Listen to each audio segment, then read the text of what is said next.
This meeting will be conducted pursuant to the provisions of the governor's executive order N 29-20, which suspended certain requirements of the Brown Act in order to minimize the spread of COVID-19 virus.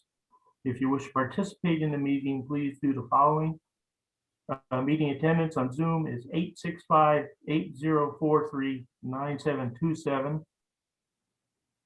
Or you could dial in at 669-900-6833. Zoom attendees in public comment, you will be muted until called. If you have a comment, you can raise your hand icon and wave, and Irene will invite you in to make your comments. You will have 3 minutes for that period. Could I have a call of order, please?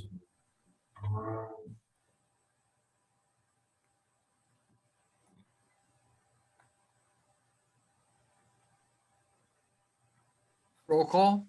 Roll call. Yes, I apologize. Alternate Commissioner Cox, Here. Commissioner Hilbert, Here.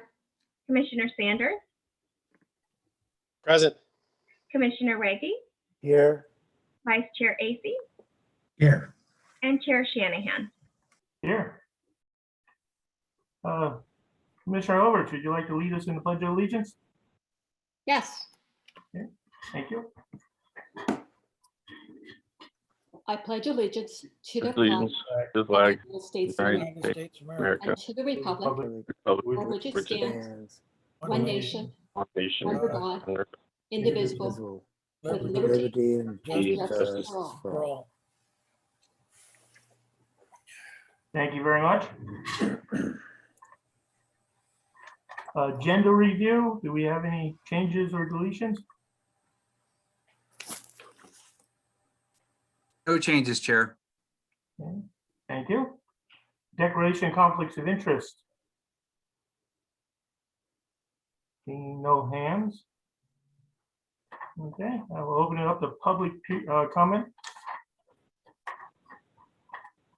Okay, under this item, citizens may speak on matters within the Planning Commission's jurisdiction, which are not on the agenda. The Planning Commission is prohibited under public meeting law from taking action on matters that are not on the agenda.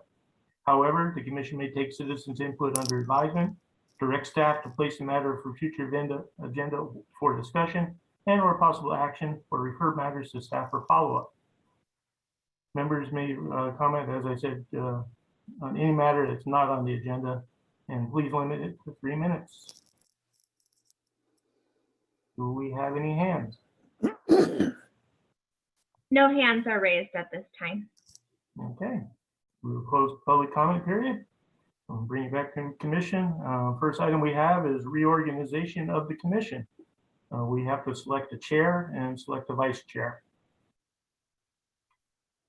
And we will take nominations from the commissioners, as well as alternates. Do we have any Commissioner nominations? Does Commissioner Shanahan interested in continuing or running again for chair? Sure, I have no problem with that. I'll nominate you. Okay, I'll second that nomination. okay. Any other nominations?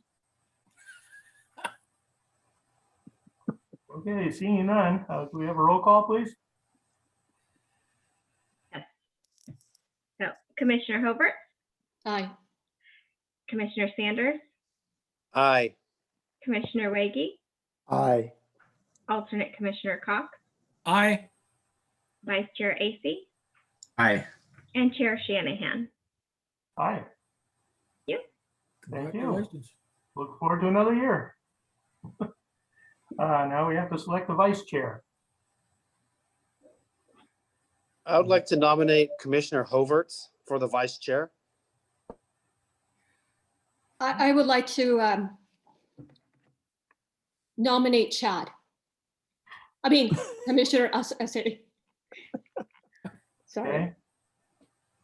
So we have 2 nominations. Do we have any seconds?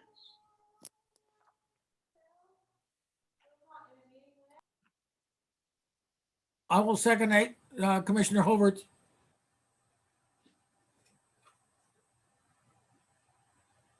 Okay, do we have any seconds for Commissioner Acey? Okay, so we have one nomination on the floor for Commissioner Hovitz to be the vice chair. Okay, I'd like to call for a roll call, please. Alternate Commissioner Cox, Aye. Commissioner Sanders, Aye.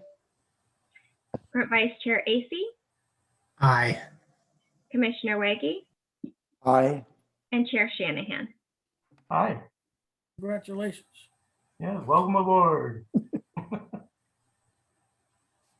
Okay, so that moves us on to consent calendar, minutes review from our special meeting in November 10th, 2020. Did everybody get a chance to look at the minutes? Yes. Yeah. Yes.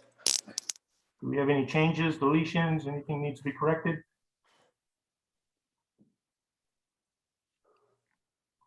Not seeing any hands. I'd like to call for the approval of the minutes. Could I have a motion, please? I'll move to approve the minutes. I'll Could I second. have a second? Thank you. Roll call, please.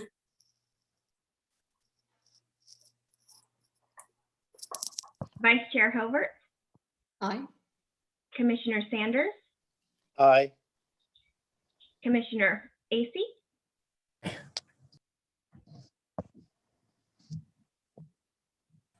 sorry, Commissioner Acey, Aye. thank you.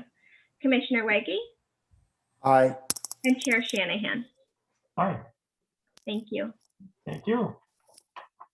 Now we move on to non-public hearing items.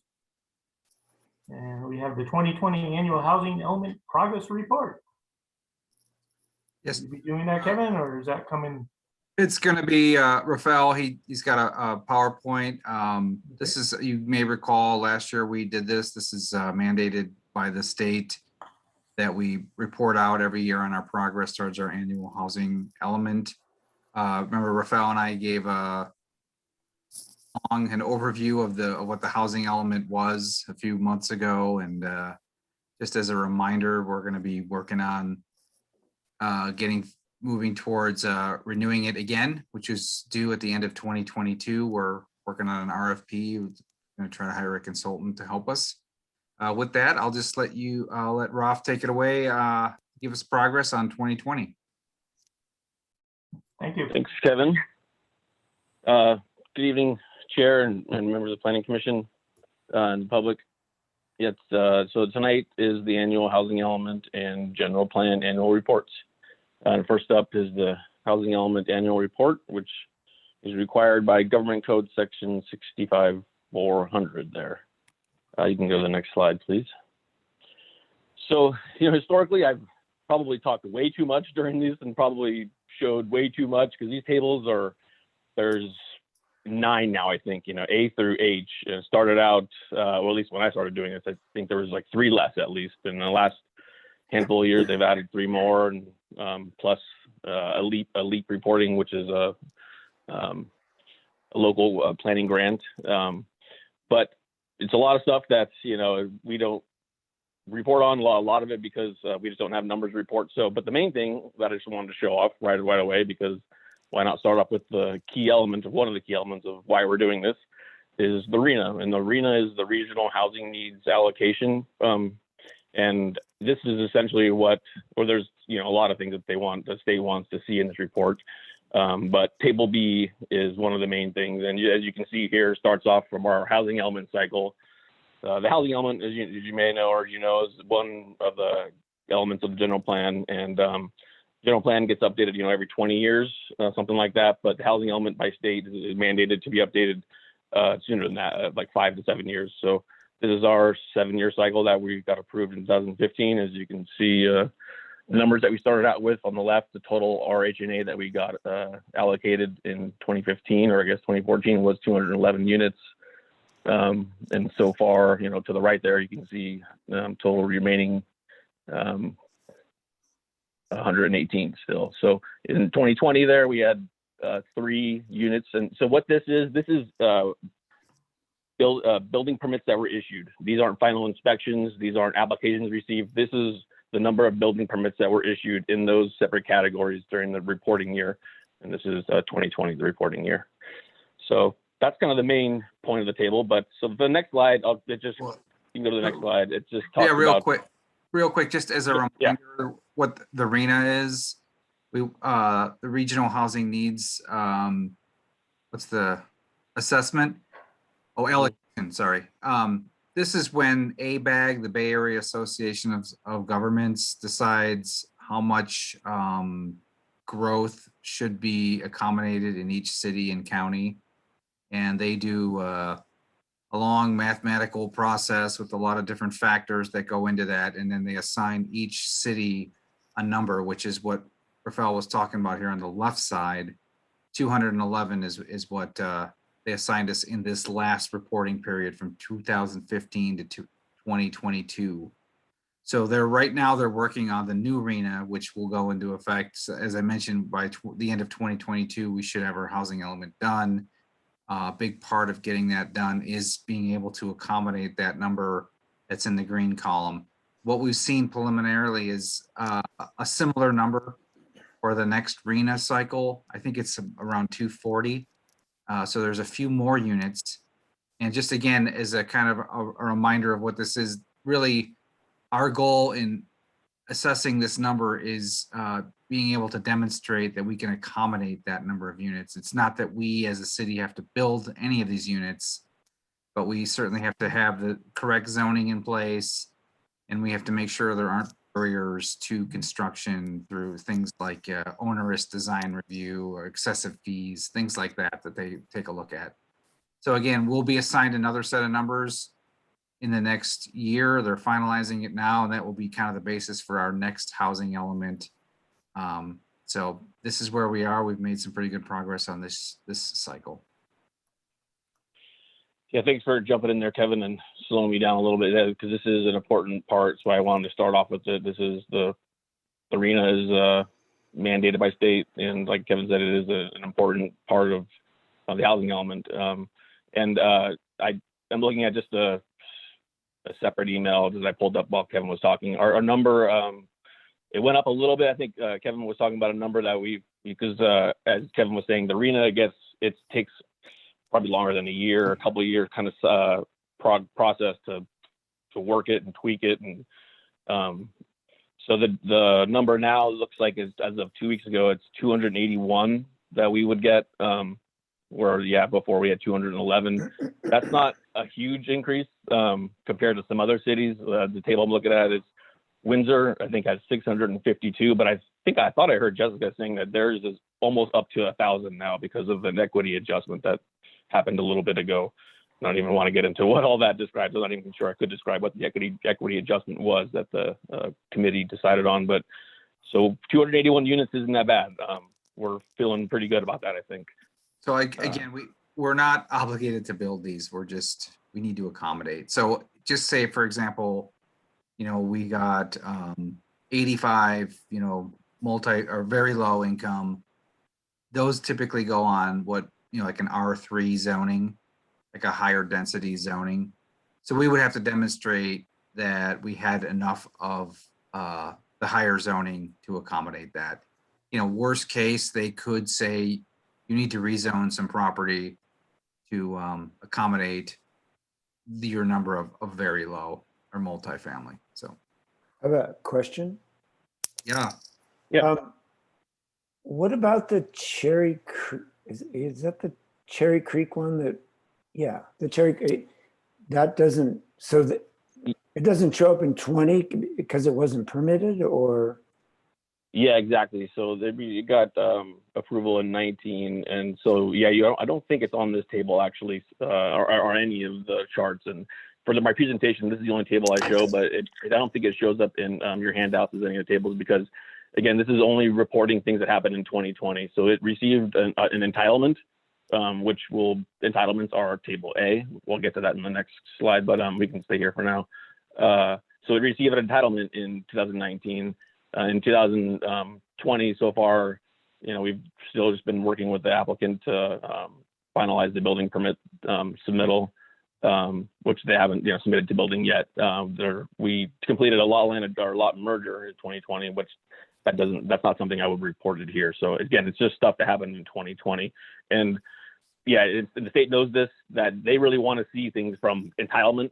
So I reported on that last year, and the state knows that they might not see it again on 2020, but it should pop up hopefully in 2021 when there gets issued a building permit and then certificate of occupancy. And so they want to see it from beginning to end. So, but yeah, for that particular project in 2020, there was nothing to report. Okay, thank you. So I think we can go to the next slide. So this is all the tables, and I did ask some questions of why in our packet are some of these tables blank? Again, just like Bob asked, or Commissioner Waggy asked, that project, we didn't have anything to report on. And so what we did have to report on in this year was table A, A2, B, and then table D. The rest of these we didn't have anything to report. So the next slide, which you can don't go yet, Irene. But on the next slide, it's just a summary of what I reported on table A, A2, B, and D. And so as examples, so table C, which we didn't have anything to. Well, I guess just start off with A. So at table A, they want things that are submitted, an application that was submitted during the reporting year, and that could be a building permit application or a new design review for a subdivision that was submitted. Taylor Lynn, we came to the Planning Commission last year, Taylor Lynn too, and that didn't get actually entitled to 2021, but that application was submitted I think in 19. So that didn't show up on this. So it's just applications for either a building permit or a planning entitlement that could get them to the building permit. And then table 2 is a lot of the meat, a lot of the soup and nuts, I guess you would say, of the reporting on here. It's the entitlements. So Baumgartner received entitlements in 2020. So that's something we reported that received entitlements in 2020 and building permits that were issued. Sorry, those are building permits that were issued. And we only had 3. So that's really what table B is the building permits issued. We just had 3, or 1 single family house and 2 ADUs. And then also final inspections. And off the top of my head, I'm not sure. I'll touch on those in the next slide. It's touched on there. And then table B is what I just showed you. It's the summary of the permitted activity in the current planning cycle, which is ours is 2015 to 23, that arena cycle that we're on. So table C is something that we didn't report on this year. This is something that so every housing element that we do, we have to kind of, Kevin was talking about the sites analysis. We have to identify sites that we have available in the city to produce that could house those 281 units that the state wants us to build in the next cycle. So say for some reason we identified a site that was on our last, that's in our housing element now, that's on the list, that it's not. Sorry, I summarized these things so they can only fit on one sentence. There's a lot more. I just trying to remember what else they wanted to hear. It's basically that we didn't that site fell off that list for whatever reason, that we sold it, or it doesn't meet the qualifications that we thought it did. But that didn't happen in 2020 for ours. We didn't identify any shortfalls of sites on our list that shouldn't have been there, or that we lost or sold, or de-annexed or something like that. So nothing to report on table C. So table D is the long list of every element in our every policy and program in our housing element. And there's an exhaustive table there. You can read through it all. And this is what the state wants to see. How are you implementing each policy and program? Are they completed? And if not, how much progress have you done? So we have responses to each one of those in table D there. And table E, again, is something we didn't have to report on. So this is commercial development agreement. So this is, so say we approved a project in 2020 that was for a big commercial project. I think this is for basically, probably areas that are closer to like Silicon Valley or something like that, where they're building big, employment centers, and the city says, we need housing to go along with this. And this would be something like that, where you enter an agreement with a commercial developer to build some housing along with the development that they're doing. I wish we had that problem, but we did not have that project in 2020. So we don't have anything to report there. And then table F is Commissioner Waggy. You might think of, well, this could be where we could put Cherry Creek, but the city didn't buy Cherry Creek. So basically back in the day, it was, I think, the Faro Motel. It was an old motel, and the city bought it and converted it to affordable housing. If we had done that actually in 2020, then that's where we would report that. That's what this table is. It's did the city buy any property that was previously hotels or non-affordable housing and converted to affordable housing? So didn't have any report there. And then G is listed in sites inventory. And so this is kind of similar to C, except for it didn't qualify as a shortfall. It's so a property that was listed on our sites inventory that we sold, or we have too many properties, so we disposed of it or something like that, which we didn't. I wish we did.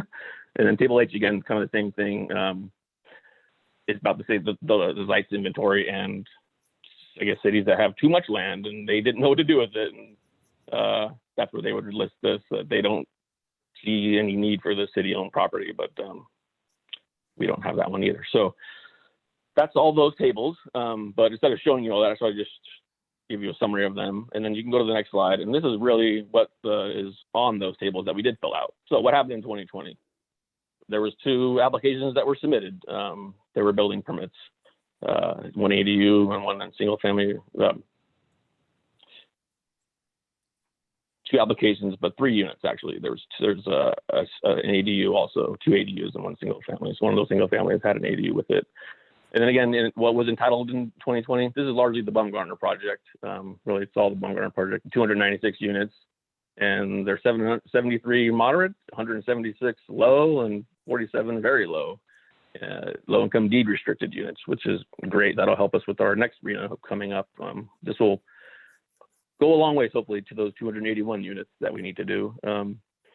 And what else happened in 2020? There was 3 above moderate units received building permits, 2 ADUs and 1 single family. There was 29 units that were final. Larger this was the Taylor Lynn 1 apartments. And at first, when I reported these, I put them all in above moderate. So I had all this as it would have been 29 units were final, and they were all above moderate. But I was able to talk with the developers, to Mr. Ledson and some of these other just mom and pop, so to speak, just one property owner just building an ADU.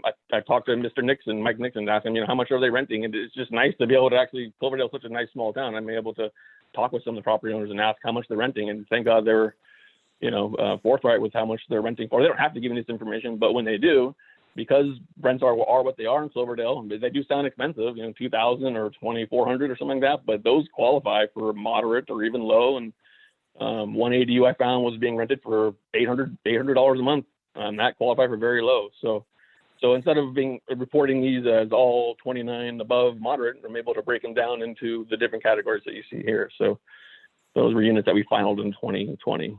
So that's really the gist of the table, and that's really the gist of my presentation. I have a question. Mhm. Is Sure. is any consideration given in terms of determining what levels of rent? I guess it is low, moderate, or above moderate.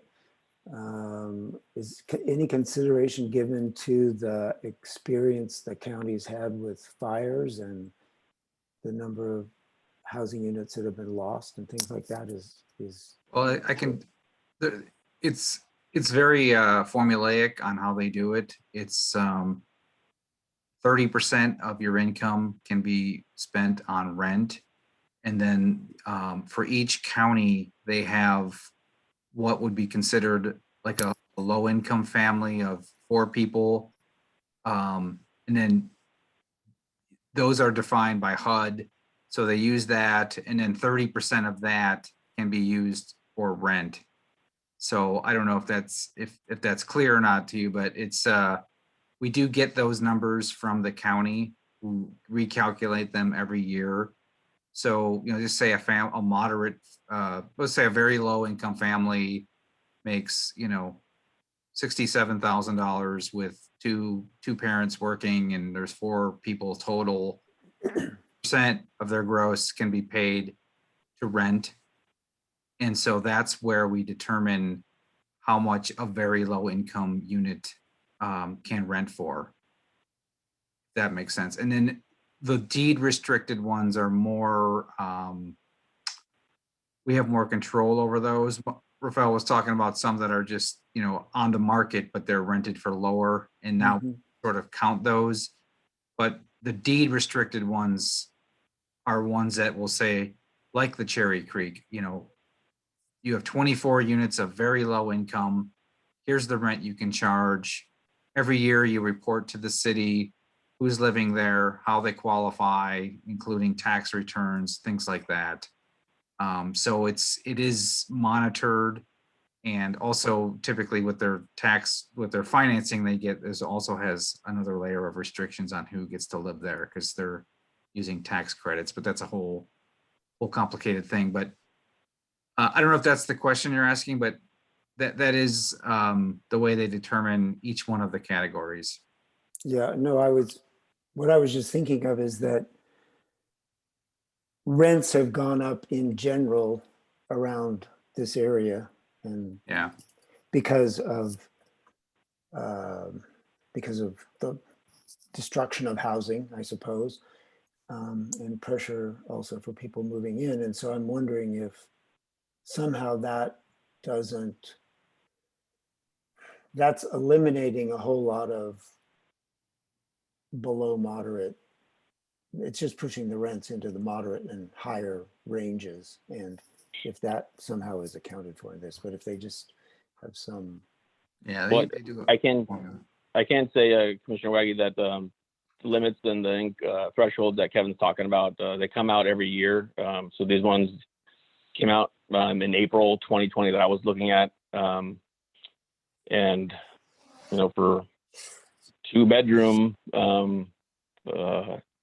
80% AMI, if it's rents for $2,046 or less, it's considered moderate income. If it's up to $2,556, it can still be considered like that's 100% AMI. I think that's still moderate. So Yeah, moderate. yeah, it sounds expensive, but that still counts. And what Kevin talked about too, the deed restricted versus non-deed restricted.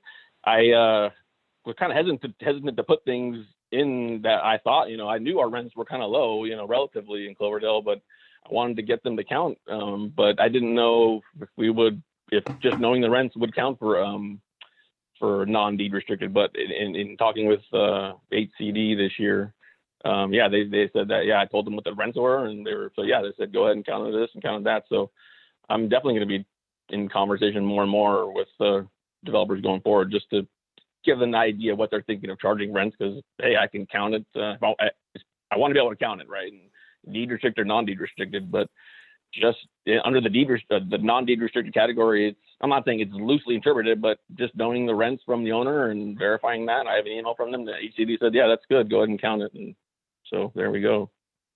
That's definitely a change. Sorry. One more thing though, Bill, for Santa Rosa, for the next, where'd it go? I had my email here. For Santa Rosa, their next RENA could be, ours, this is the table that came out a couple weeks ago, could be adjusted again, but theirs is 4,731 units. Yeah, so I think a lot of that is in the fire numbers are in there, and the county is, where's the county is 3,919. The fire numbers got to be in there. So, and they know about it. Our 281 doesn't sound that bad. Yeah, and Commissioner Waggy, they also play a part, the homelessness numbers. So the homeless count can influence the number of housing that they allocate. But this all spells to exactly why we're in a housing crisis in our county. Mm-hmm. But one question I had for you, Rafael, is in the progress report, I see a lot of the different programs. Are those programs stipulated by the state, or do we design those programs? And if so, how can we get a program on the impact on fire risk for our community as we develop just what that fire risk impact could be. By the programs, you mean, are you talking about a particular table in particular? Or? Yeah, table D of your housing element implementation. There's like a program report, and you have a lot of different programs there, some on funding and different impacts and just what our progress is as a city. I don't know if we're tracking or if we should have a designated area where we're looking towards fire mitigation. Might be as we start to talk about expansion, or if we have any annexation, how we're putting a plan towards fire mitigation. But I think it might be good to be in the program. Yeah. Thanks for your comments, Commissioner AC. It might not be in the housing element report, but in our next, just kind of maybe a good segue to the next presentation in the general plan.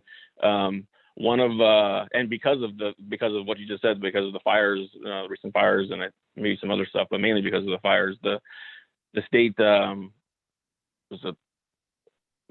don't have it right here. I think it was SB 1000, or it could be, I forget which AB or SB it was, but the next general plan update we do, the safety element is something that all cities have to really look at. And what Kevin might be able to talk about it more, but the cities already were looking at a local hazard mitigation plan. That's something that is partly because of the fires that is required by the state to be, if the city doesn't have one, it has to be in our next safety element. And there's other items that are going to have to be included in our safety element in our next general plan update that has to do with the fire impact and mitigation and evacuation routes. If I'm missing anything, is there anything else you can think of, Kevin, about that? Yeah, I just real quick, a lot of those policies in there, just say through the housing element process, you identify that, just say, for example, you have a lot of overcrowding. You've got, houses with more people than, they're really designed to hold. Then you have to have policies to address that. So there's several categories. So it does kind of get kind of formulaic. If you have single mothers, homelessness, overcrowding, there's several like that. And if your community is identified to have one of those elements or several, you need to have policies in your housing element that address it. But there are opportunities to have more of things that you want as well. And it could be something, like discourage housing, near fire interface with, the wildfire, or, typical, higher building permits standards. A lot of the stuff in here really talks about goals and policies, but where it really happens is when you take one of those and you say, okay, we're going to do an ordinance that really makes it more where the rubber hits the road in terms of, enforcement of those things. But, we're going to be living through this thing, and you're going to see how it all works as we kick off our next housing element update. And so I'm hoping you guys are interested and at least a little bit excited about it, so we can, really tear into it and get something that's really unique for Cloverdale. Raphael, I have a question for you on the Reach for Housing homes that they bought, the 6 properties that they took from single family dwellings and turned them into multi-family, multi-person locations. Do they hit the count? Sorry, what was it? Did they what? Yeah, it's Reach for Home has purchased a number of houses in town, and they're still residential, but they do provide service and have on-site service for folks who are either homeless or qualify in some other way to live there. The way we would count that is, and I don't think that Reach for Home necessarily deed restricts those when they purchase those, although it is an interesting point though, Chair Shanahan or Commissioner Shanahan. We should look into that and see if there's some ability for us to take credit for. Yeah, I was just thinking, the way we stuck up that, because a lot of those are on vouchers. Yeah, that's a good. I didn't think of that. I will ask. I'm gonna take a note. I will ask about that. But just off the top of my head, table F. What's that? Acquisition. Those are things that the city, like Cherry Creek, the city owns that property. if the city doesn't have any financial involvement, especially if we don't own it, I don't know how we could take credit for that, but Well, we yeah. should look into it. The yeah, problem is I'll ask. I'm not even sure which ones they are. There was one that came across our desk when they were asking if it needed like a use permit. Yeah. I know the County Community Development Commission paid a lot of money for them to purchase that home. So there is public money in those. So maybe that's a good point. We should investigate that and report that out, that we have these homes in town that are helping people. Yeah. Yeah, and they're low, extremely low income, so it help bump that number up. Yeah, and there's also there's services tied to it. So it's a good situation. So, well, thanks for that. We'll look into it. Okay, we have any other questions on this part? Question on table E, the commercial development bonus. I wanted to ask, what type of bonuses does the city offer to commercial developers? We don't have a program for that at this point. It might be something that we could look at during the next housing element update. I know I think typically those are for, like Rafael was talking about, large job centers, places like San Francisco where the jobs are outpacing the housing, when we're kind of on the opposite of that spectrum. But, there may be something that we, take a look at during this next cycle, if that's, of an interest to the commission and the council, that we could have some policies regarding that. I think that's typically, like Rafael was saying, hey, you're bringing in 5,000 jobs, where are these people going to live? And you need to help us on that side of the equation as well. Thank you. I can say there is a policy in our housing element that I believe this city has decided not to enact at this point. It talks about instead of an inclusionary housing where you all probably familiar with our inclusionary housing ordinance, which requires 15% of units that are in a residential development to be affordable. There's a policy in our housing element that talks about doing kind of the same thing on commercial projects. So sort of similar to that, what you brought up, but it'd be the city saying, you got to pay us a certain fee or build a certain amount of units based on that. And I think, since the downturn of the economy, and our housing element got adopted about 2009, and that was probably right around the worst of the downturn. And it obviously took a while for Cloverdale to come out of that. And I just I don't know if the city wants to impose something that maybe a fee on commercial development that might scare away development. So anyway, that's just kind of the feeling I think staff has, and I don't see us enforcing that particular policy in this cycle. I don't know if that'll get taken away in the next cycle, but yeah, there's a thing called a linkage fee that tries to impose like a square footage or some other method on commercial development towards the creation of affordable housing. And they have tried to do that in Windsor and other places. It's objectionable probably to business owners, but for housing advocates, it's a good way to try to collect some money. I don't think there's a ton of them out there in smaller cities, but we'll write that down and report back as we get into the housing element as possible, at least something to look into and discuss and see if there's merit for Cloverdale.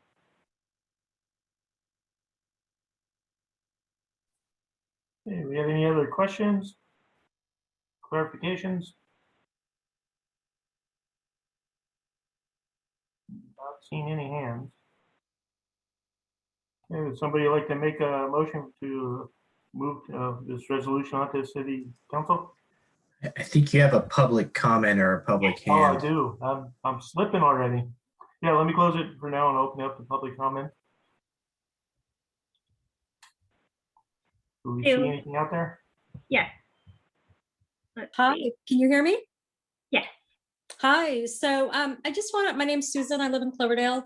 I just wanted to comment on something Kevin said a few minutes ago, which is, of course, a concern in the community, which is multiple people are living in houses, I don't want to say not designed for that many people. One of the issues in the downtown areas are how many cars are associated with these apartment complexes. And as we're potentially discussing moving more housing into the downtown area, I just wanted to bring that up as a concern, that there is no longer 2 people in an apartment. It can be 2, 3, 4, and the same amount of cars. And Cloverdale doesn't have a ton of parking, even in residential areas. So I just wanted to ask where that is on the radar as we build and as we grow, especially in the downtown corridors. Like, how are we addressing parking?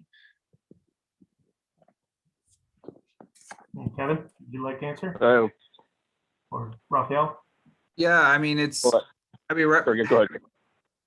I understand perceptions, but the reality is right now we have one of the highest parking requirements for multifamily that I've seen in a while. I mean, it's three spaces per unit, and I understand the parking. I get it. I mean, I hate to say it, really, it's going the opposite direction in terms of what the state is, not,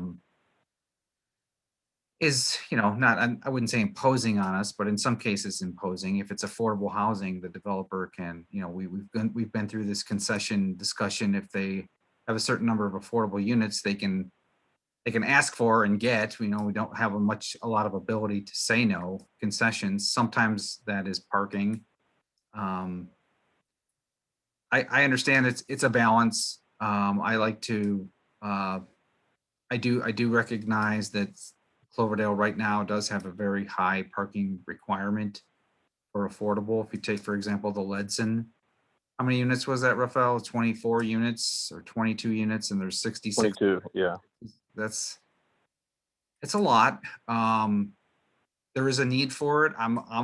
Personally, I'm a big proponent of street parking. I think it's there. It's already built. And a lot of times downtown, it seems that there is availability of street parking. That's my observation, but it's certainly something we can look at further. It's a touchy subject, but I don't know, Ralph, if you had anything else to add to that, but.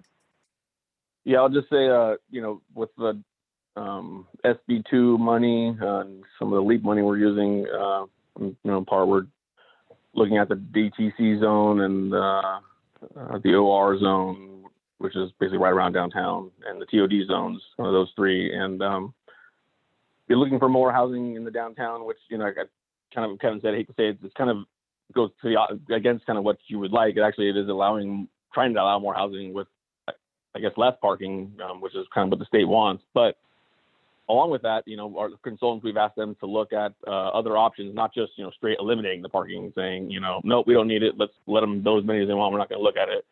We're asking them to look at other options, in the downtown. Like right now, in our zoning ordinance, there is, if you're a developer and you want to build on your property, but you can't fit all the parking, you can do a parking agreement, I think it's called, with another property owner within 400 feet of your property.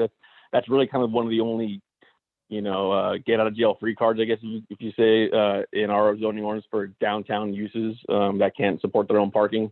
But through this SB2 grant and our, look at these zones, our consultants are going to try to come up with some other things like that, which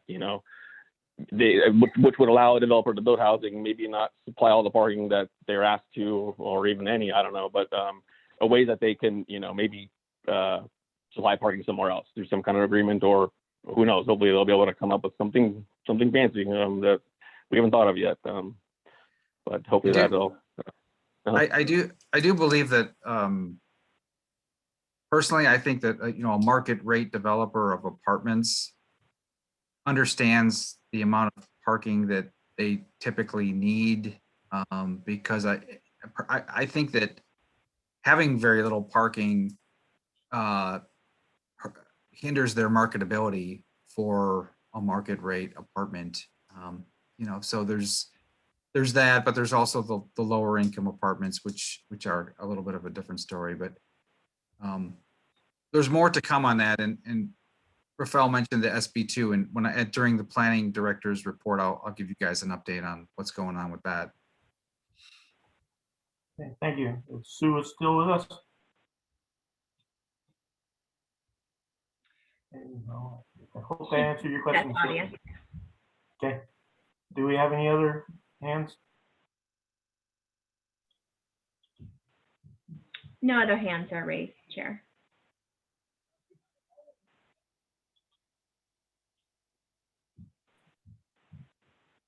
Okay, again, I'll ask if we have anybody who would like to make the motion. I'll make a motion that we approve and pass along the housing element as presented from the staff today. Could I have a second, please? I'll second. Okay, roll call, please. Okay. Vice Chair Hobart, Aye. Commissioner Waggy, Aye. Commissioner Acey, Aye. Commissioner Sanders, Aye. and Chair Shanahan. Aye, Thank you. thank you. And now we'll Let's move see. us on to our next item, which is the 2020 general plan annual report. Yeah, so I didn't have prepare a PowerPoint for this one, but I'll just ask if Irene could bring up attachment to that general plan, general plan report, and it's the Word document version of the general plan matrix, which is 49 pages. I don't think we want to look at 49 pages of it, so the general plan report is essentially general plan annual progress report is required by the same government code section as the housing element, and again, it's just for reporting on actions that was taken during 2020. Are you able to find the attachment, Irene? Yes, it's just slowly coming up. Okay. And whenever it does come up, you can just scroll. I think it starts on like page 3. So the housing element is one of the general plan elements, along with the safety, circulation, land use, noise.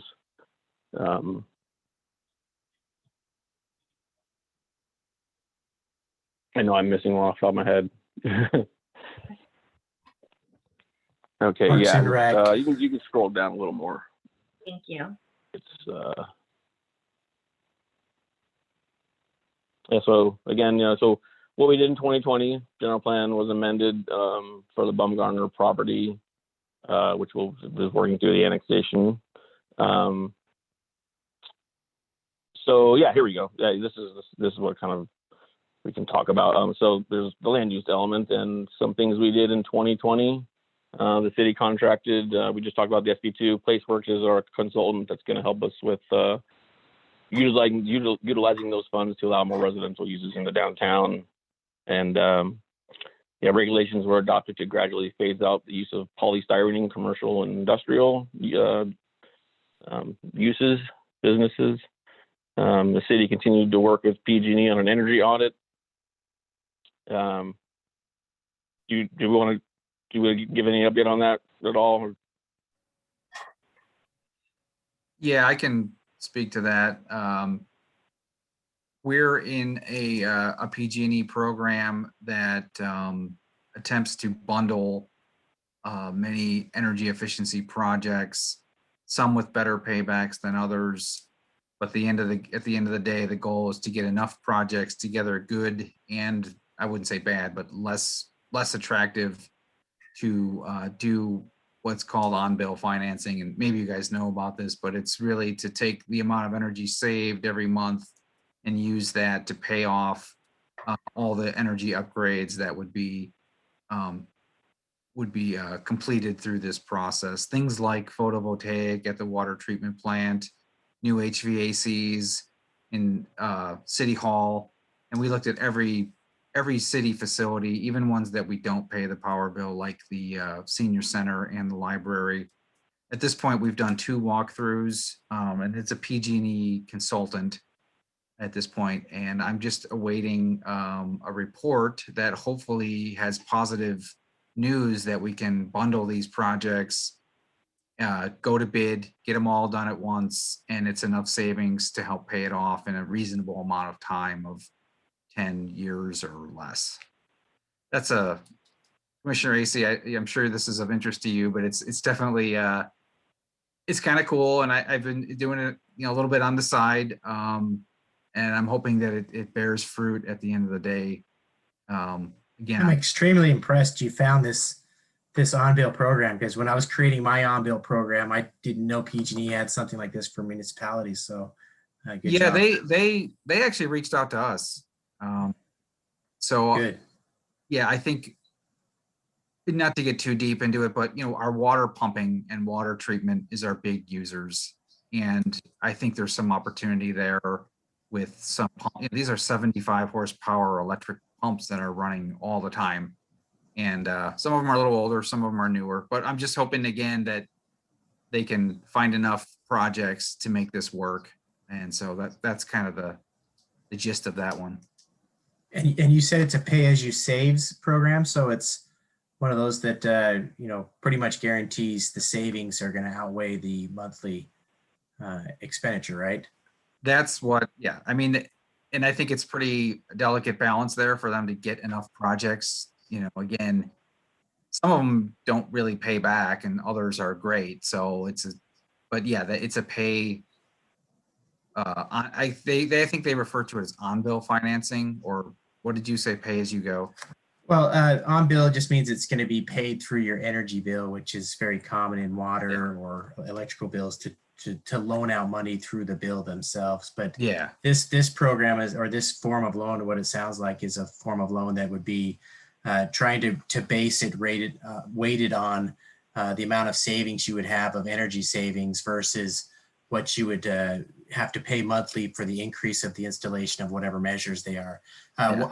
Windsor Water has a similar program for their water, for people who do upgrades for water upgrades. They have a pay-as-you-saves.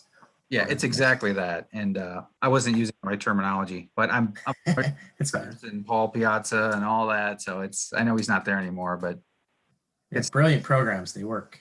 Yeah. Thanks, Kevin. I included, this some of these policies. What these are just highlights of things that the city did throughout the year to implement any policy or goal that are in these elements. And some of these elements, kind of have similar policies and goals. So I could have put this one under, conservation later on, but anyway, so it might show up there too. But just moving on. So in 2020 also, we adopted, again, another amendment to our ADU ordinance, just to conform with state law. I think this one really had to do with the 750 square feet or less units don't have to pay development impact fees, and allowing garage conversions, some other, the setbacks, I think also the 4 feet and move from side and rear used to be 5 feet. So you can keep scrolling there a little bit, Irene. Yes, we have talked about the SB2 grant and this, kind of area that the city's focusing on, again, with that funding, the DTC, the OR surrounding the DTC and the orange there. The OR is the, I guess, darker purple, and the TOD is a lighter purple. I share your frustrations in looking at these similar colors. And, I'm working with the county. Sorry, go ahead. Kevin.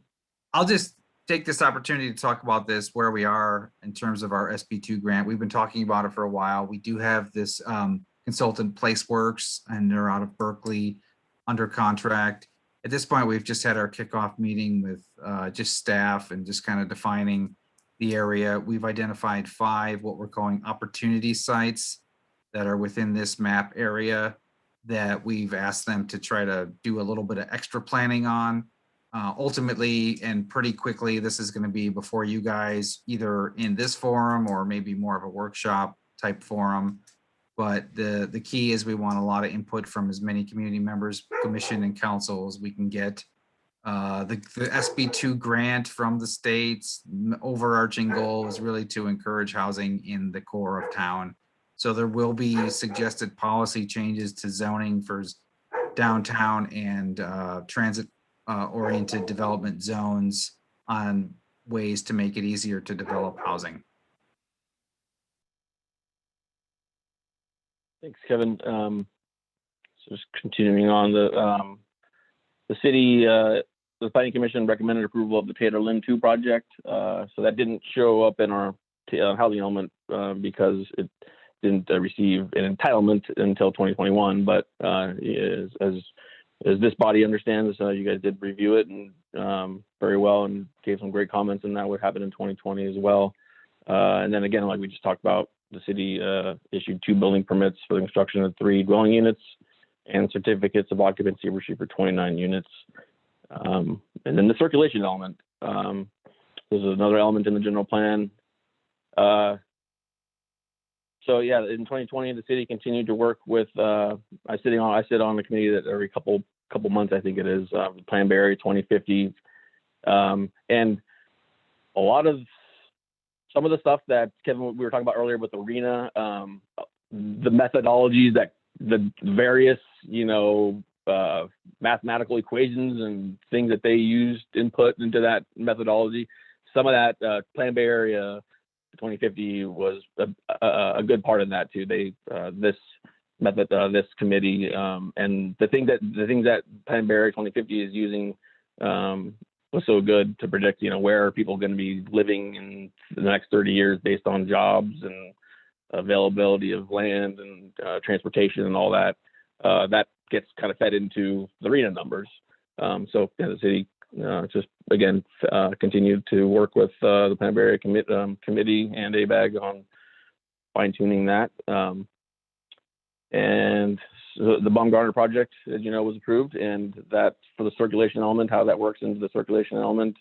There's one policy that talks about continuing right-of-ways of streets that are established, and the Baumgartner project proposes to push through South Foothill Boulevard through the project site with the same right-of-way that it has north of the project site. You can keep scrolling, Irene, thanks.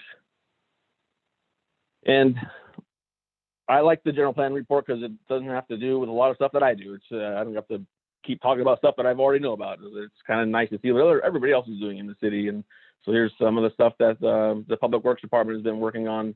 And of course, in the circulation element, it talks about safety of pedestrians and bicyclists. And this is one of the modern things that they're doing in the world of transportation and safe routes to school. I believe the city was funded to do this, and we need to get the project done in a certain time. And I believe 2020 was the time frame to get this segment of the green lanes done, which I'm sure you've all seen. I believe this goes from Shady Lane to Treadway on South Cloverdale Boulevard. And yeah, thanks, Irene. And I got some of this. This is a lot of stuff I got from Hector. Hector was able to share some of this stuff here. Yeah, so the City Park Master Plan completed a new pedestrian trail loop at the end of 2nd Street. Hopefully the Baumgartner project will work out so that we can work out an agreement and find some way to fund access into the hills there and extend our hillside trails. And this picture here is at Vintage Meadows Park. Hector was able to provide some information telling me that staff has removed and replaced most of the playground structure with some unique features, including a large spiral slide and 2 climbing structures. And they addressed the surface fall protection by adding 12 inches of certified playground wood chips. Again, this is another thing from Hector. This is Jefferson Springs Park Trail rebuild project. They repaired the repair consisted of carefully drilling several deep holes and anchoring posts to reinforce the concrete. The goal is to create a guard barrier along the existing bridge and protect public safety and erosion that was kind of eroding away an area of the pavement there. And so the Commerce Conservation Design and Open Space element, some things the city did in 2020. We worked with tribes. We sent out tribal consultation letters, which we're mandated to do for general plan proposals for general plan amendments and other categories of projects. And one that qualified for that in 2020 was the Dry Creek Rancheria annexation project, which they actually just resubmitted yesterday, and I sent out to the various departments for review. So that's still working its way, and that is just south of, actually 2 properties south of Baumgartner. In between this property, the Dry Creek, and Baumgartner, as you may know, is the school's property, and including in their annexation resubmittal today or yesterday, they did include the letters from the school. So this should hopefully, what that means hopefully, is that the Dry Creek Rancheria annexation will actually be the school annexation too. So all those properties will come in the school's property. Dry Creek has 2 properties there too. So it should be a big annexation actually. But of course, the school doesn't have any plans right now. It would just be an annexation of their land. And with that project, it's just development of some homes for the Dry Creek Rancheria tribal elders. So again, moving on. There's the SB2 stuff. So conservation, yeah. So the Cherry Creek Affordable Housing Project, I don't know if they did already, but we will be removing one of the dwelling units that's built over the creek. That'll get out of the riparian area. That was a goal of one of the goals of the conservation design and open space element. And again, hopefully the Baumgartner project will allow some access to the open space trails. Public safety, in 2020, I don't know if Kevin wants to update a little bit or anything on it, but we're still working. I think in 2020, we worked the whole year, I think, on a development agreement. I'm not sure if that process completed in 2020, 21, or if it is yet, but that will be hopefully a project that comes to fruition soon, a 40,000 square foot, 3-story healthcare facility, at Times Square. Is there anything do we want to update on anything on this, Kevin? Or?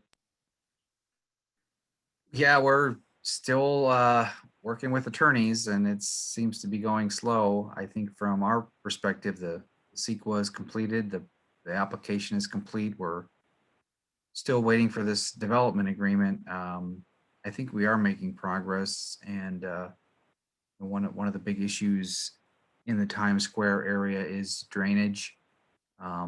There's a lot of parties working together. There's some opportunities. There's some challenges, but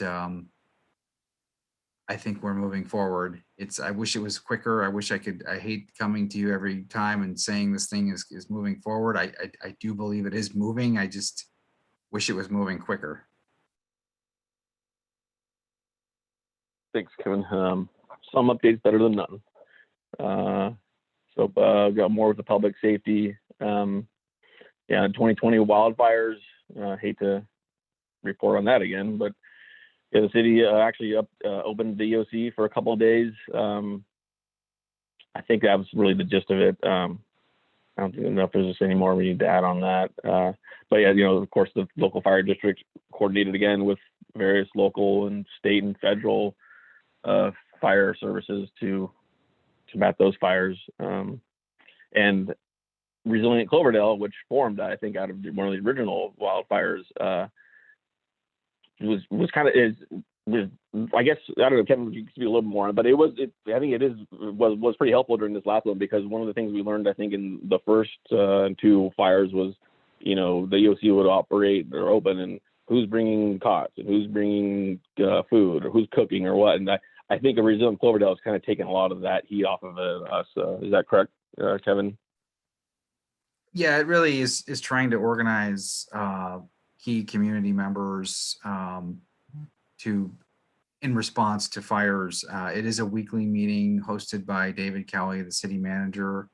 And Irene and I are both in those meetings. We do a roundtable discussion of updates on what is occurring in the area of resiliency.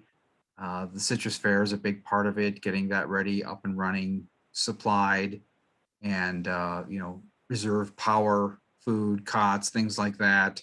We get an update from the Sonoma County COAD, which is the emergency response, kind of the volunteer group.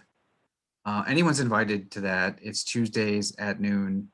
If you'd like to be involved, let me know. It's we're focusing a lot on food these days and food insecurity, and we get a lot of report outs on the food drives, and so it really is good. It's getting us really prepared, and I think Commissioner Cox attends that too as well.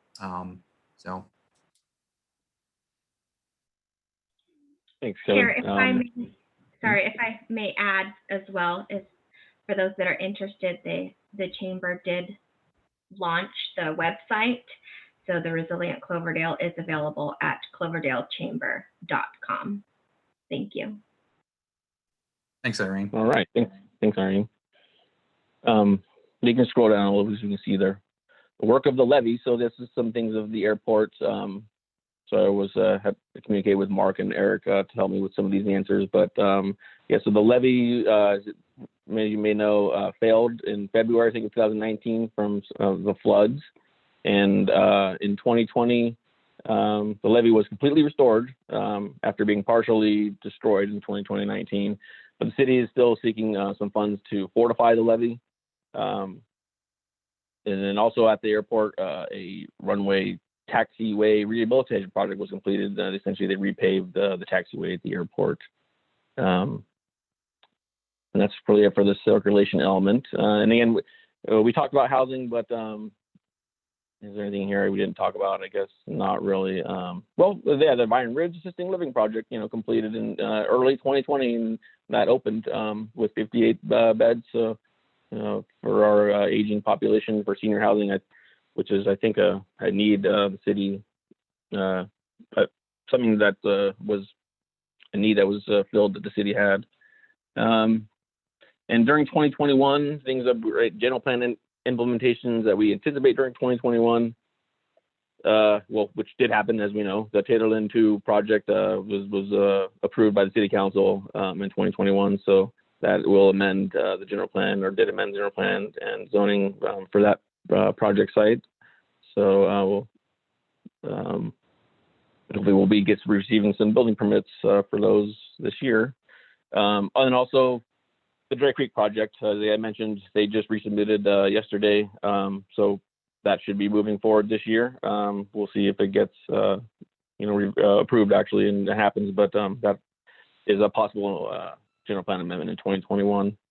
And that's, I guess, one thing I'll just, that's really all I kind of have to say for the report, but I will kind of end by saying, the safety element, one thing we kind of talked about earlier, is in our next general plan update. That's one of the elements that we'll have to, we'll obviously have to redo all of them and revise all of them and update all of them, but that one has some state laws associated with the wildfire impacts. And like I said, we're working with a consultant right now for a local hazard mitigation plan to be incorporated into that.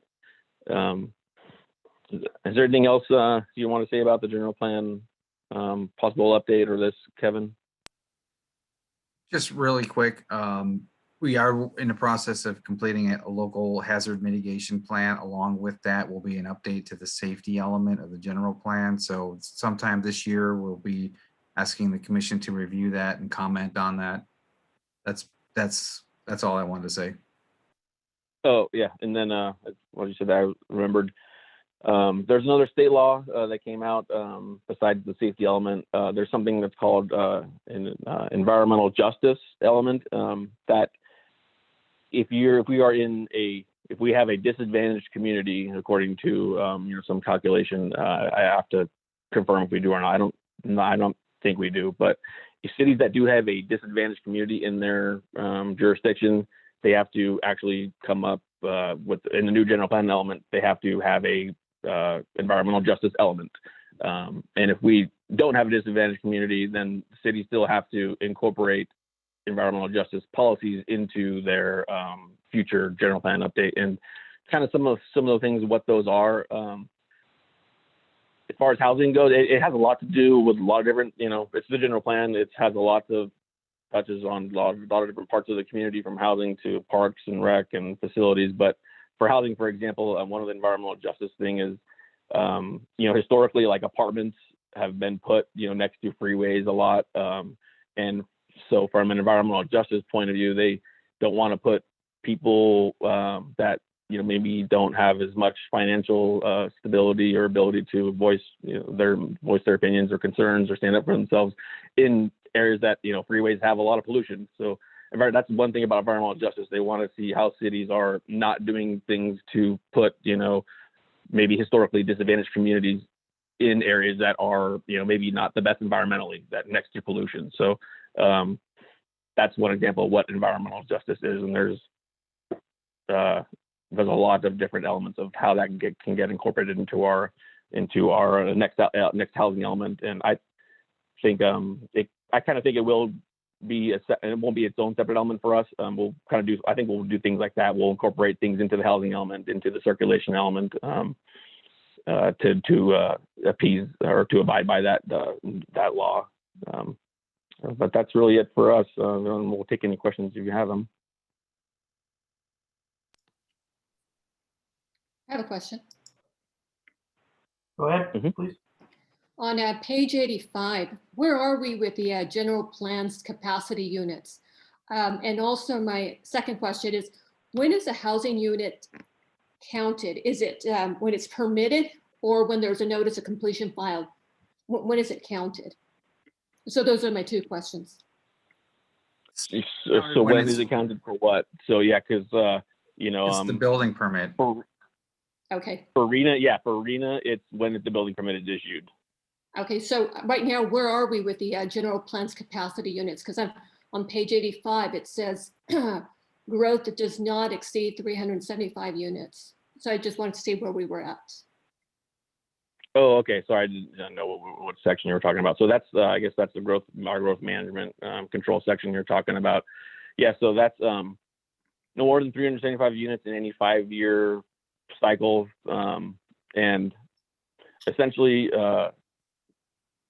Kevin can jump in after or Yeah, now, but I would suggest, and we have looked into this recently. Unfortunately, I don't know the numbers off the top of my head, but we are far below the 375 over the 5-year period. However,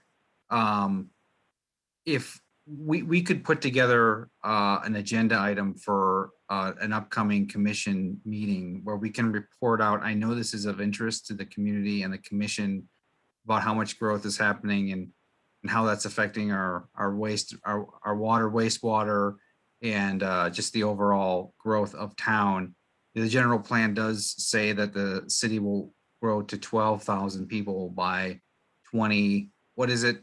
Do you know the date, Rafael? It's about 4 years out. If you map out everything it's 2025. 2025. Yeah, 2025. So I'd be happy to put something together rather than just trying to go off of memory. But we have looked at it recently, and I think we can report back some interesting findings on that, where we are, what's been approved, and how that fits in with the general plan growth anticipation. If directed, if there's a consensus, we can put that together for the next meeting. I would appreciate that, Kevin, especially with the Dry Creek Rancheria coming up with the 25 detached multifamily dwelling units coming in. Mhm. That way we can see where we're at. Yeah, and I'll just Kevin. So just off the top of my head, I'm almost positive it was. This is worst case scenario if me, as Kevin kind of mentioned, me and David and Kevin kind of talked about all this and kind of ran through all the what ifs, and kind of the worst case scenario what if was if Baumgartner and Vista Oaks and Dry Creek and Taylorland too, and I know I'm missing a couple of, but if they all came in that 5 years, we would actually only be short 10 allocations.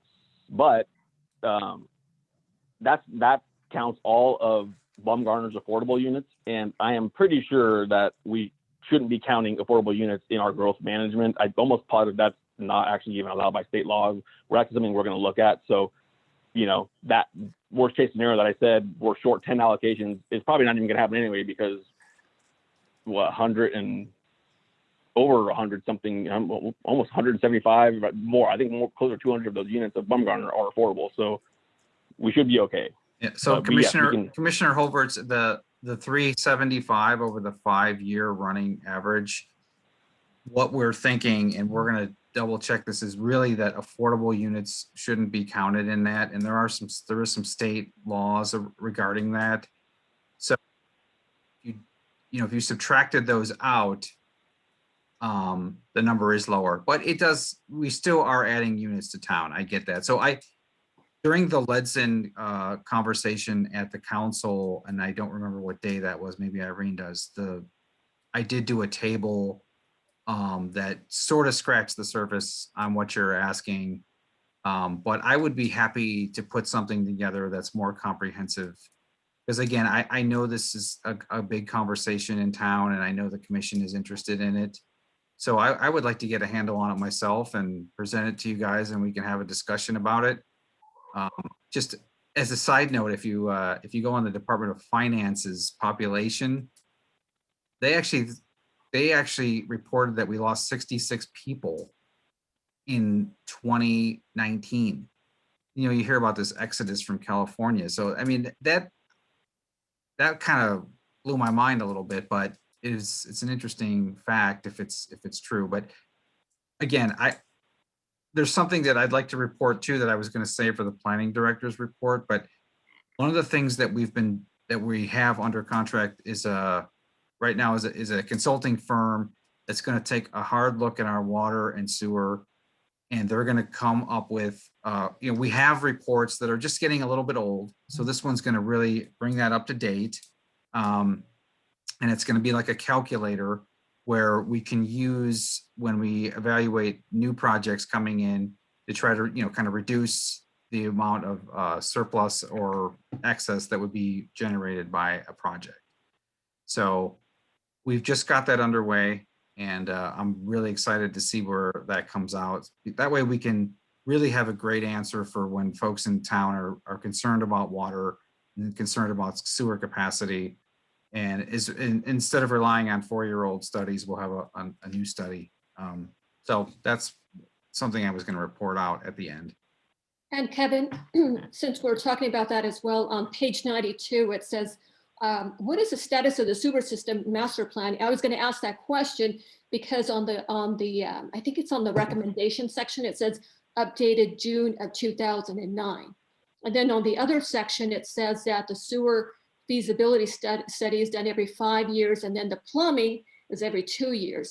So yeah, there is a newer study than the 2009. I believe it's 2015. All the studies that were done to date were based on that general plan build out of 12,000 people. So that was kind of the baseline. And that growth management that you asked about before, about the 375, that really is about sewer and water. If you read the ordinance itself, it's really, the preamble is to ensure we have adequate sewer and water. This is the amount of units. So again, we've had this conversation at council and commission. So we're hoping that when we get this memo from our engineering firm, and of course we'll share it with the commission, because I think it's super important that you guys have answers for people when you're considering units and the sewer and water question come up, so that we'll have an up-to-date, they're calling it like a calculator. So we'll know where we are now. And then if we plug in, 15 more multifamily units, it's going to give us a status, like a real-time sort of status update on what we have as capacity. So it's a big topic, but we're working to get our arms around it. Anecdotally and through our studies and our public works director, we're very confident that we have the ability to process the sewage and the water.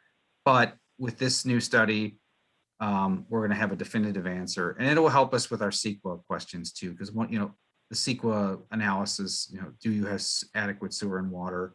We'll have a good answer for that with a new study. thank you, Kevin. Do you have any other questions from the commission? I do, Chair Shanahan. One is about the Parks and Trails situation and possibly connecting Bumgarner Ranch with Hot Springs Road that way. Is there any plan for that to happen? I know it appears that you're discussing this with Mr. Ferber and how that would traverse. Well, right now we have sort of an understanding with the developer of Baumgartner that they are willing to, you know, deed that over or allow a trail to go through there with the stipulation that they won't have to maintain it or, you know, be liable if someone falls. So they're a little bit putting it back on us to help find a nonprofit who can, you know, take on those responsibilities. You know, is it going to be the city or, you know, can it be someone else? The door is open for it. They're open to it. We did include a condition of approval. I don't know how, you know, how far we could take that condition, but it's in there and they agreed to, you know, keep the door open and have a, you know, allow the city to explore ways to make that public open space. And Right. But to connect those two, Yeah. talking with, you know, it goes, a lot of that would go through private property and how that would take shape. yeah, I mean, really what we need, of course, you know, coming out of planning is we need a trails master plan really to, because it's not that I, you know, think that plans are the end all be all, but when you do have a plan, then you can point to when developments come in, you can say, well, your property is included in our trail. So the condition is going to be that, you know, you're going to provide at least the ability for a trail to go through there. Maybe you don't have to construct it, but you won't object to it. And Rafael, I think you know a little bit more about the Ferber's large parcels up there and that trail that they agreed to. Is that ringing? That was quite a while Yep. ago. Can you give an Yeah, update? he's open to it. I mean, you know, there really isn't anything else to report other than, yeah, you know, if we can work out something with Baumgartner, then I think the Ferber part would be the less complicated thing to figure out. He's, you know, Mr. Ferber's open to it, you know, through an easement or something. But yeah, that'd be great. I'm not sure what the name is. It Elbridge? I think you can almost go from like Elbridge up through his property to Baumgartner. It'd be a good trail. Then Yeah, I've connect- hiked that whole hill, all of that property, even up there with the solar panels and all of that area. yeah. And I'm just curious whether it would come, the idea would become lower and meet up with his property on Elbridge or go around the hill and come down to his property. Yeah, he was open to. Yeah, I think he was open to Elbridge. I mentioned I know I remember talking about that. You know, not that, you know, we getting into development plans or anything like that, but you know, yeah, that was kind of an obvious access point, or you know, the parking area, I guess. Isn't there something more than just him agreeing to it though? Wasn't it a condition on a subdivision? I could be wrong about that, but it was before I got here, but I think there's a little bit more than just Mr. Ferber. Oh yeah, you know, yeah, I think you're right. I think it is in the It's well, I think it mentions it in the Sunrise Hill 2 subdivision. You know, that's Yeah. where it would connect to. It would, but you know, There's that's a little- not on his property, obviously. But he's still open to it. Yeah, he's Yeah, open well, to it. that helps too, but there's a little bit more, I think, than just, so anyway, it's exciting. We just have to work together and see how we can, you know, we have the Baumgartner. Another thing to report on Baumgartner, I'm sure you guys kind of follow, you know, the whole city council insisting a park be constructed there, and the final map is the last thing that has to happen for them, and that gets approved by the city council. One of the other things that he had requested that was different from what the commission saw was that you remember the drainage swale on the east side of the property? That's going to become its own parcel. And that was at the request of Fish and Wildlife, so that it could be kind of in perpetuity, that there would be no encroachment of development. So nothing. Go ahead, Eric. I was just gonna say, sorry, Kevin, I was just gonna say, that makes sense. I kind of thought that in the beginning of that entire tentative map, that it probably should have been sliced out as a separate property in itself that could be sort of in a roundabout sort of way managed by a fishing game in perpetuity. So that makes great sense to me. Yeah, it's shown on the final map, which is being reviewed now by our engineer, but I don't know that Fish and Wildlife necessarily wants to manage it. So there's the question of who's going to do that. And I think it's falling on the Baumgartner development, but yeah, so that's That's the end of my report on that. Hey, Kevin, do we have a trails organization, like a localized city group that or a subcommittee that's talking about these type of trail development and how to plan that out? Well, there's land paths. There's the Sonoma. Yeah, There are other localized groups, but nothing of the No. city. We're not setting our own. Yeah, I didn't know when or if there's a time to start discussing that. I honestly think this Bumgardner parcel that they're willing to give us is a prime opportunity. One, we can tie into other trails up above or below if we can create a trail system through that 9-acre parcel that they're going to give us. But I think we can also check off a big dog park one right there as well. In another state I was at, I saw a really cool dog park that was really well fenced in at a large capacity like this, and it was called Run Amok, and it was an off-leash dog hiking trail. So you could have hiking through there. There would be a dog trail and a hiking trail. So you check off 2 of our big boxes, and then we can connect to the main trail system, which I know runs to that property we just approved last year that's north of there, and they're running a trail system through there. So hopefully we can start to connect the trails back to that trail up by the Clover Springs area. Yeah, there's not a local group. Where I would see that happening is being a standing item in one of the subcommittee meetings. It kind of sounds like an L&L district to me. Yeah, there's a lot of things. I mean, the really cool part about him agreeing to do a park and eliminating those 7 single family homes is where it's located. It's contiguous to this open space. So, I mean, you can combine the 2. You could have maybe a more active parks setting closer to the road where people, could park there, but then maybe a trail that goes up right from there. So it's really a great potential. We need to start working on it and getting some energy behind it. Yeah, I'm all supportive of it, and I'm supportive of trying to check off a couple of our key needs in the city.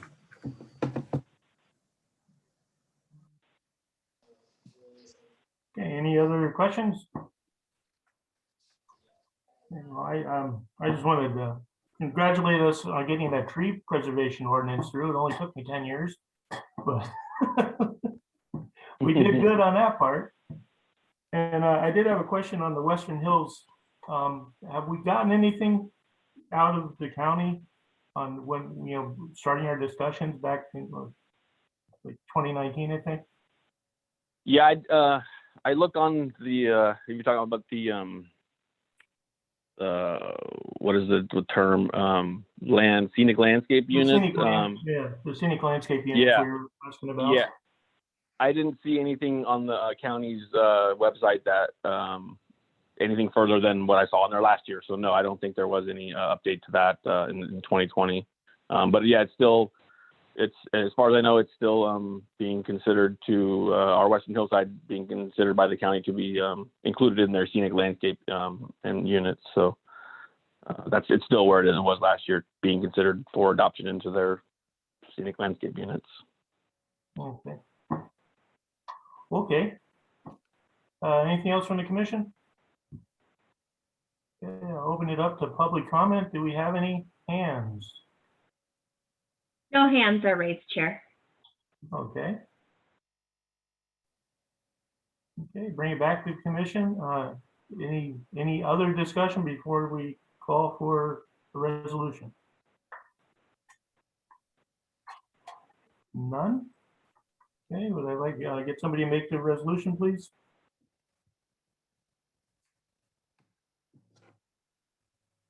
Anybody?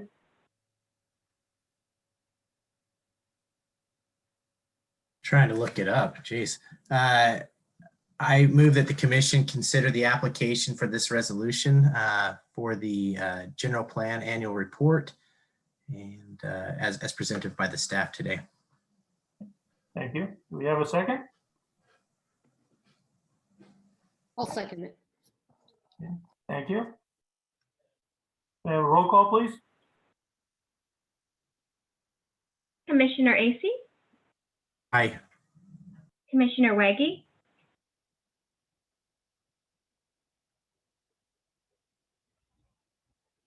Commissioner Waggy. Aye. Thank you. Commissioner Sanders, Aye. Vice Chair Hobart, Aye. and Chair Shanahan. Aye, Thank you. thank you. Planners reports, communications. No communications, Chair. I have a planner's report. We did cover a lot of it through the course of our discussion. Just quickly, the Dry Creek Rancheria project is moving forward. That's an annexation. Along with that, I've spoken in the past about a large infrastructure study that the city has commissioned for the entire south area of town. We're getting closer on that. We have it in draft form.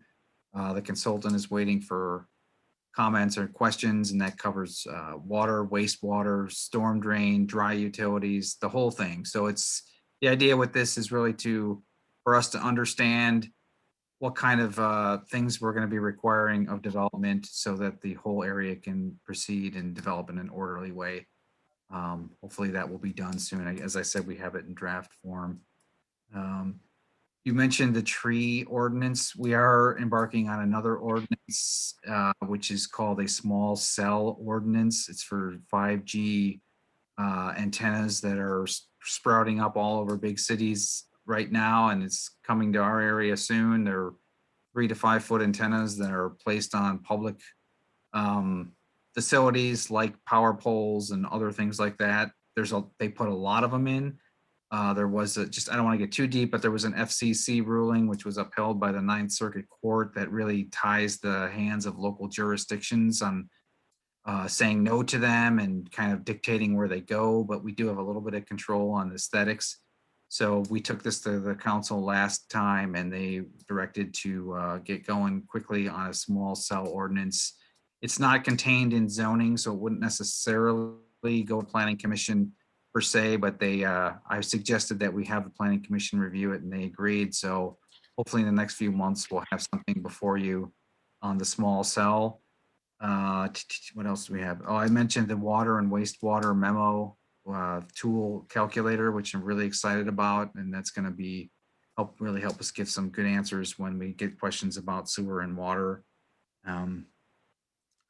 Another item that we are currently under this emergency housing ordinance, which is set to expire at the end of the year. The council extended it 1 more year.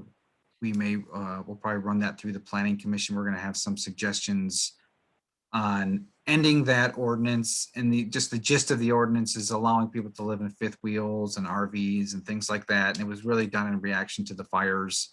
I think the council expressed some interest in making some of those permanent, but not all of them. So some sort of new housing where it's going to be to allow people to have some sort of housing options, but not go too far with it. And so that will be in front of the commission as well. I don't know if you guys know, but we are doing a newsletter with Irene's help. You can go on the city's website and sign up. It's right on the front page, and we try to get one out at least once a week about what's going on. We used to do the city manager's report. This is kind of taking the place of that. It's a lot of good information going out. The Resilient Cloverdale, again, is every Tuesday. If anyone's interested, Commissioner Cox has been participating. It's a good way to see what's going on in terms of emergency preparedness in Cloverdale and how we're trying to get ahead of that and for the next one. We do have a vacancy on the Planning Commission for an alternate position. I know the mayor has interviewed a few people. I need to circle back with him and see if we're either going to extend it or he wants to select one of the people he's interviewed to date. I think that's it. Rafael, is there anything I missed? No. Yeah, Dry Creek. Yeah, I think that's it for now. We are starting the budget process, so I will make sure that the stipends remain in the budget for next fiscal year. I hope that's helpful to you guys. Thank you. How are we going to get our little stickers on the boards this year? I don't know. How are we gonna do that? I'd be curious to, I mean, we've been starting to talk a little bit about this, meetings. I don't know how you all feel, but in some ways, I think some of the meetings on Zoom are okay. It does, in my opinion, it seems like it gives people more access who maybe aren't in town or just can't make it down there. But it's a discussion we're starting to have with David Kelly and how we're gonna do a phased reopening and, you know, what makes sense to stay on Zoom, if anything, and just how we're gonna go forward. So I'll report back. I don't think it's not happening overnight, but it is, the conversation has started. Isn't Sacramento pushing that also to keep the meetings as Zoom? Yeah, I haven't heard. I mean, Irene might know more about it than me, but for the subcommittee meetings, I think it makes real good sense. But again, that's just my opinion, because it seems like it gives people more access, and you know, it helps with our space issues, because we have the subcommittees in the small conference room, and sometimes if there's a hot topic, there's a lot of people and it gets real crowded. So I don't know. I mean, we're kicking it around. We're waiting to see what other cities are gonna do, and you know, maybe come up with could be like across the county kind of a uniform or similar approach to other cities, but I haven't heard anything about Sacramento pushing.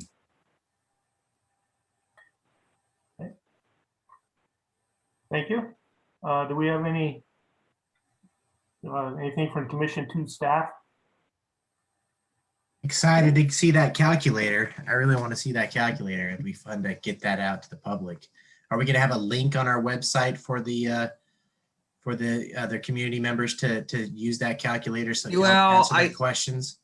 I don't know. We just got them under contract, and it was their idea.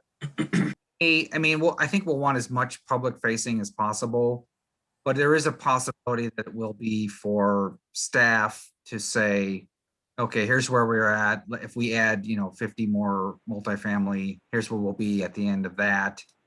I don't know. I had Commissioner Acey, I never really thought about it being public. Maybe that is a good idea. I hadn't even. I just think we have the challenges by the state, and we have our housing element goals of trying to have this much low income housing or housing brought to our city. And then we know the county's in this crisis, this housing crisis.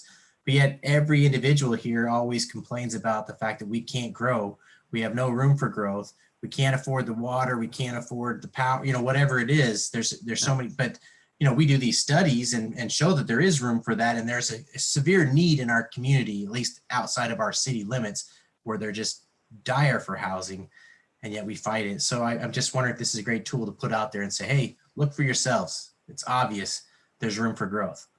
Well, it's absolutely in mind that it's going to be for your guys' peace of mind and the council to know for certainty where we are with water and sewer. So there may be other issues with projects, but I think for those two topics, we'll have definitive, up-to-date answers, and I'm looking forward to having it. And I'd love to know if it evolves so rapidly. Like this year, for instance, Lake Mendocino is half of what it should be. And how's that going to affect our water sources next year? And what if we have a table that was done in 2015, it's not going to tell us that Lake Mendocino is now at half of its capacity. Yeah. So the scope of the memo really is to evaluate our ability to process and treat water.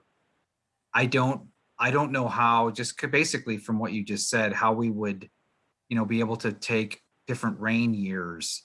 I mean, yeah, evolve something naturally. So it doesn't have like a systematic way of updating. No, it's more about natural. Yeah. It's about pumps and pipes, capacity, infrastructure. Yeah. Okay. Yeah. Still, that's helpful to know too. I mean, Eric understands all that stuff, but yeah, exactly. I don't think the average Cloverdalian can understand that. So that's great. If I may just chime in right here, it is very interesting to most residents, I believe, to try to understand what the capacity is for the treatment plant that we have to process and pump out the water. But the reality of the situation is that we have no way of accurately predicting rainfall, which would then, affect the capacity of Lake Mendocino and ultimately the Russian River from which we draw our water. So the calculator is great, but if I don't know how that would correlate to actually drawing water out of the river, especially considering the future of the Potter Valley project over there and how that's going to affect the flow in the Russian River 5, 10, 15 years down the road. But I am definitely in favor of the calculator. It sounds like a great idea, and it sounds like a great tool that we can use, the council can use, staff, as well as the public in general. So commissioners say if we can allow access for people to just log into the city's website and say, oh, what if we add 50 more units or 100 more units? How's that going to affect our water? That sounds like a pretty neat idea. So I just want to throw my two. Chair Shanahan, if I could say one more thing, I did forget one pretty critical item. We're on the cusp of what we call OpenGov, which is our interface software that's going to allow online building permits, which is going to be just huge. And along with that, we are just about ready to scan our 140 bankers boxes of old building permits that will then be integrated into the OpenGov system where someone can log on, type in their address and see the permit history. And it's, I am very excited about that for one. Congrats, yeah. We're 10 years behind, but it is happening, and it's happening. It's huge. I know, I'm really happy. Oh. Anything else from the commission? I have a question. Please. Is it possible for us to have some of these agenda packages earlier than when we do receive them? Like I know that we received them on Thursday, but some of the packages can be very large. Is there any way we could get them a little bit earlier? We can try. I would appreciate that. Thank you. I can't promise. I mean, sometimes we're waiting on other people, and I'm sure Irene would echo your request, and because she's got to scramble at the end to get it all together, and we appreciate all the work she does, but we can try, definitely.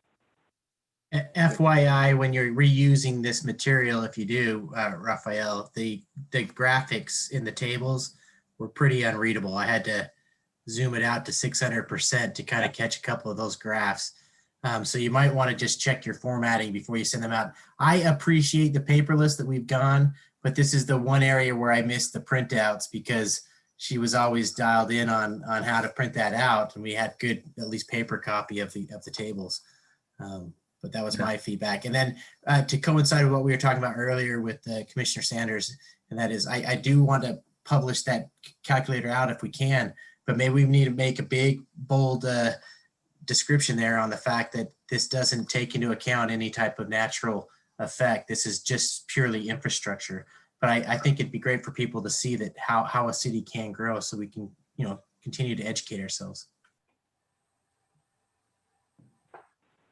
Thank you. Definitely, thank you, Chair AC or Commissioner AC. Yeah, I was in a webinar this morning on the APR housing element thing, and I think I learned of a way that I can PDF them, and so they hopefully will be a little bit more readable.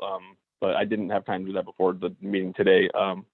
So hopefully I can get that done before the council one, and they will be a little bit more readable. Yes, I know the table is lengthy and doesn't fit on one page all the time, and yes, it is hard to read. So I share your frustrations, but thanks for pointing that out. Not frustrated. I appreciated your summaries today. It was a good presentation. Thank you. Okay, anything else additional? No, that's it. Bob? We're good. Okay. Okay, with that said, I will call this meeting to adjournment to our next regular scheduled meeting Tuesday, April 6th Thank at you. 6:30. Thank you. Thank you. Have a good Thank night, you, everybody. Take care. Thank you. Take care. Good night.